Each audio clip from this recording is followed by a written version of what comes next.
Everyone says boosting your metabolism is all about fat burners, and that's far from the truth. So let's get into exactly what fat burning is and what your metabolism is. By definition, your metabolism is the total sum of all nutrients consumed in your body that converts food into energy, even at rest. Then there is an RMR, or the resting metabolic rate, which makes up 70% of the daily calories burned. Then there is the NEAT, which is the non exercise activity thermogenesis, which is small movements like walking around, fidgeting, even cleaning. Those small little movements do add up. A simple analogy to think about it is like if your body's a car, right? So your body is the engine, and anytime it revs up or it's idle, it is constantly burning calories, or in this analogy, gas. Now let's move on to diets and metabolism. First, there's a protein thermic effect, which is 20 to 30% of protein calories that are burned during digestion. Then the 5 to 10% of calories burned with carbs and fats. And then this is where a lot of people mess up, is called a crash dieting impact. Essentially, people think, all right, I'm going to try to burn more calories. I want to boost up my metabolism so I can burn off some fat. They start eating less calories. They'll eat a bar, they'll eat maybe a few snacks, eat maybe once a day. What they don't realize or understand is the less you eat, the less you burn. Your body recognizes that your body's not going to have enough fuel for the rest of the day or throughout the day. And so it's going to hold on to those calories so it could produce energy. So it adjusts to whatever you're consuming. That's why I recommend people to eat every 2 to 3 hours. That way your metabolism is constantly burning.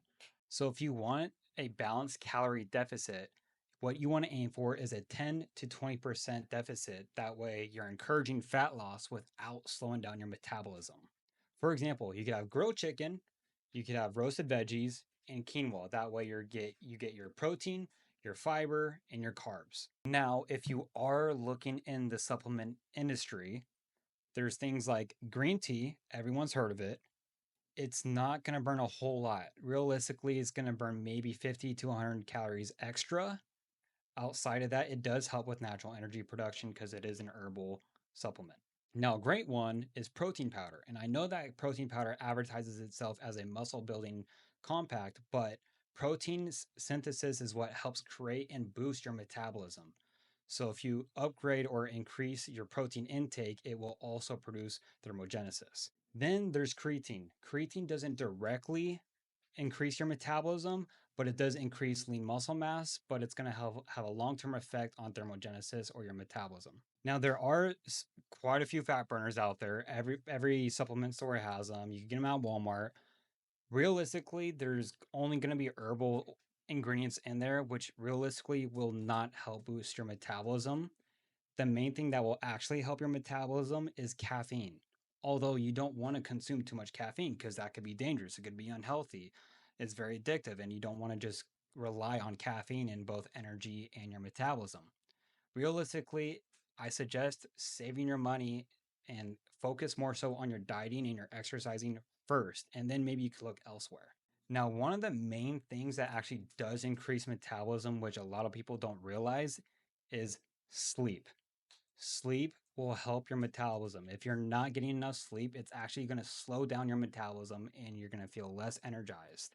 The more you sleep, it's going to increase your metabolism, it's going to increase your hunger hormones and lower your fullness hormones. Another thing that people don't realize is stress management.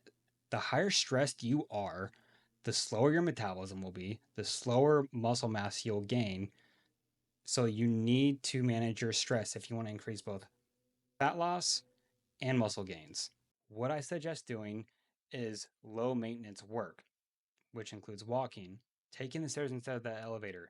That NEAT that we talked about, those small movements, the fidgeting, all that stuff, cleaning, those calories burned will add up throughout your day.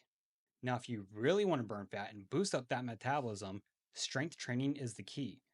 Strength training produces 3 to 5 times more calories burned than fat at rest. And you don't need a strength train 6 days of the week. You could shoot 2 to 4 times a week, just small days throughout your week. It doesn't have to be long sessions, 30 to 45 minutes. Focus on compound movements that are really going to boost up your metabolism. If you could do those things, you'll burn fat way more than not. Focus on progressive overload. Do more volume, higher reps. add more weight. The more you can do that, the higher metabolism can be. Now let's talk about cardio. Cardio is a great tool to use to get you further in that caloric deficit. So things like your steady state cardio, which is going to be low intensity, which is going to be things like walking, going on the treadmill for a little bit. It's going to help promote fat loss, but not wearing you out.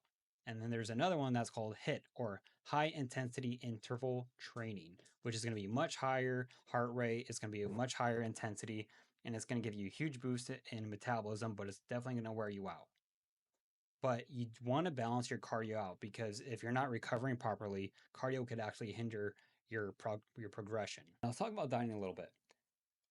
To start off, we'll talk about the spicy foods.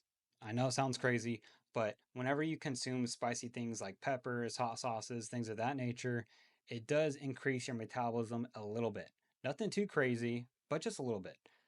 And then if we're moving on to the meals, like we talked about earlier, you want to consume about 3 to 5 meals throughout the day. That way, you are constantly spiking your metabolism, so it's constantly working throughout the entire day. So, to summarize everything, eat enough protein, work out to build lean muscle mass to lead to further thermogenesis, move more, and sleep better. If you could just focus and do those few things, I promise you, your metabolism will spike up. So, if any of these tips helped you, put in the comment section below, hit the like button, hit the share button, subscribe. And if you do want to set up a call with me personally, go to renzifitness.com/consultation and we could talk exactly about how to boost your metabolism.